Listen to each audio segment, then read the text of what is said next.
guys competed tonight.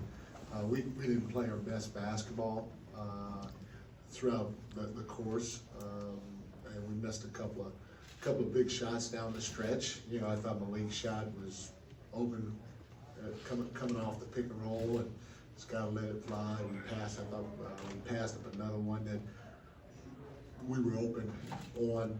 That we got to just continue to let it fly and continue to believe. And you know, when you make mistakes or pass up shots down the stretch, especially, you pay for it at the other end against these guys. And so we competed. It's 2 games in a row, I think, two or three games in a row where they've come out in the third quarter and they've had a big third quarter against us. We just got to regroup tomorrow, watch the film, and get ready to go down to San Francisco and get a win. Our guys will be ready for Game 6. Mike, James Ham, ESPN 1320. You guys look like you were shot out of a cannon in the first quarter, and then the offense kind of stopped. Keegan Murray stopped getting touches, 4 or 5 in the first quarter. Didn't take another shot the rest of the game. What do you guys have to do to kind of keep that momentum when you get it going in the first part of the game? We got to continue moving the basketball. You know, they've done a good job of, as the game has gone along, of sitting on Keegan and trying to not let him catch or denying him. And so we have to keep trying to put him and Kevin and Malik in different actions to try to move them around. We played a lot of pick and roll, and because we've had some success with it. But you know, the tough part about it, you score 125, you know, a couple of days ago, and you score 116 tonight. And you know, you hope that that's going to give you an opportunity to win the game. Score 126, 127, or 123. That's tough to overcome come playoff time, especially when we're not shooting the ball the way that we're capable of, or that we have done throughout most of the year. So, you know, you got 2 guys that I thought played well for them off the bench. Obviously, Draymond is one, and Gary Payton was another. They impacted the game at a very high level. And when you have Steph and Clay, and especially Wiggs on the floor, those guys are going to score. And now you get an efficient game from 2 guys in Draymond and Gary, and it makes it tough to overcome. Coach Brendan Nunez, Kings Herald. To that point, somewhat, Darren was talking about how good Golden State and specifically Draymond is at playing 2-on-1 kind of after the initial action. Yeah. When it comes to defending that, what do you feel like you guys need to do to clean that up, but kind of pointing towards their 60 points in the paint? So you were talking about Draymond Offensively, kind of after the initial action when he gets to play 2-on-1. So for us offensively. For them offensively, and you guys guarding Okay. that defense. So meaning I'm sorry, ask the question one more time. So he was real, you're saying he's real tough playing 2-on-1?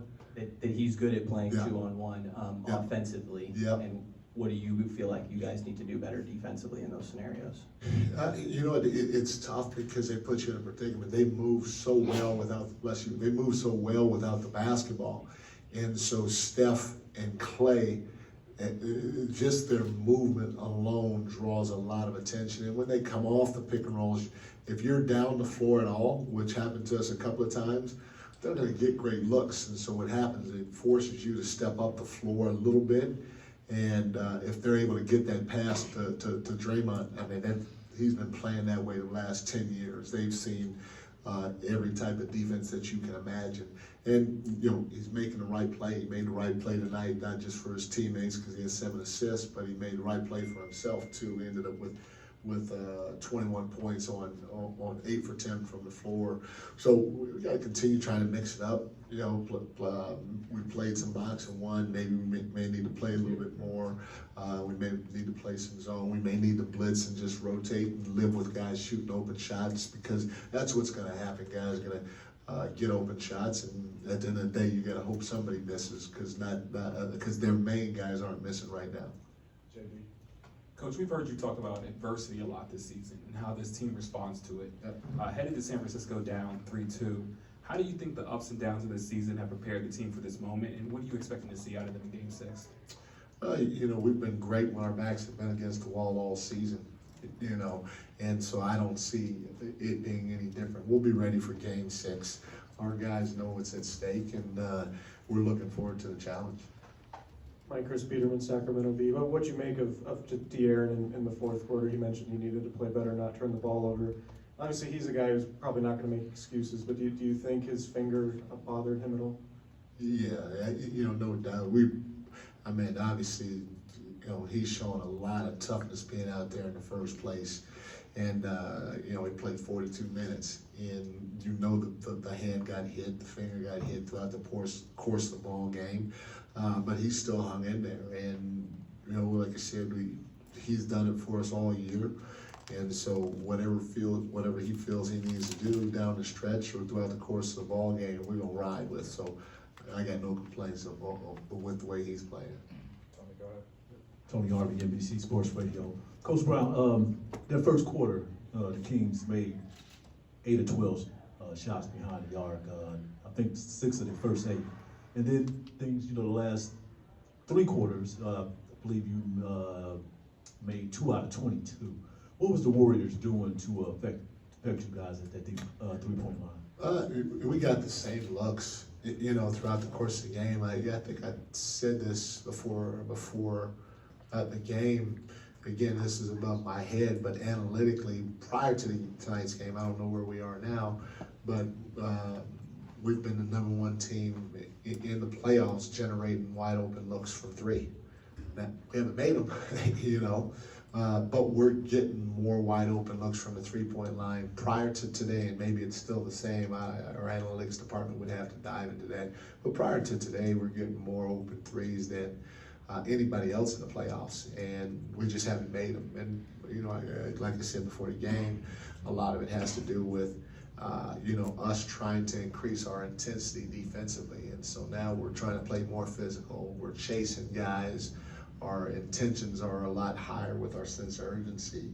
And so then there's a little bit more pressure to making the shot. And so at the end of the day, we have to keep shooting them, but they're not going in. But for sure, we're going to live with our guys shooting those things because we believe that we're going to have a game or two coming up here where we're going to make threes most of the game and not just one quarter or not just for a half. Right here, Jason. Hi, Mike. Jason Anderson, Sacramento Bee. You talked about having your backs against the wall, and you feel like you guys have responded well in those situations. What specifically will you point to in coaching these guys up and getting them ready for Friday and I'm sure you hope on Sunday to kind of rise to the occasion here and win these 2 ball games? The biggest thing is if we lose, our season comes to an end. It's as simple as that, and that in itself should heighten the sense of urgency, awareness, however you want to call it, to go get it done. And I have full confidence in our guys that they'll be ready to go get it done come Friday. All right, last 2, go ahead. All right, Coach. Mike Robertson, Sports Radio Service. So you mentioned in the third quarter, but you guys came out on a 5-0 run and actually took the lead momentarily. And how much was Looney's 20-plus rebounds and Draymond getting over 20 points? How much of an effect was that, being that you know this team pretty well? It's big. You give those guys credit. They had a big night for them, and they're making the right plays out there. They're coming up with key rebounds. Draymond did a great job, like Foxy said, of finding the guy in the dunker when he's rolling, and you can only try to take so many things away from him, because when you do, you're going to expose yourself someplace else, and you just hope that when you do expose yourself someplace else, that guys aren't making shots or they're not getting layups or second opportunities like those 2 guys helped their teammates get tonight. George, last one. Mike, you've talked over the course of the year about being just honest with guys. You've also talked about in the playoffs, it's the time more to love on them than anything else. Is it more of a hindrance, or is it a little too late to pull somebody aside at this point, any player aside, and tell them, hey, we need more out of you in order to be successful? Does that do more harm than good at this point in the season? No. I've had conversations with guys telling guys that, you know, hey, we need more. We need you to rebound more. You're doing a heck of a job for us. And starting with Fox, you know, he's been obviously our best player during this playoff run. And I tell him almost every other day, you know, I'm going to keep asking you for more. I'm going to keep demanding more. And you're going to have to keep trying to produce because that's who you are. You're more than capable, and that's what you get paid to do. And so not just him, but others we've had that conversation with, because we have to do it collectively. You know, we have to have all of our guys step up, not do anything extraordinary, but they have to step up and meet the challenge. And like I said, I feel like our guys will on Friday. Thank you, Coach. Thank you, guys. Thanks, Mike.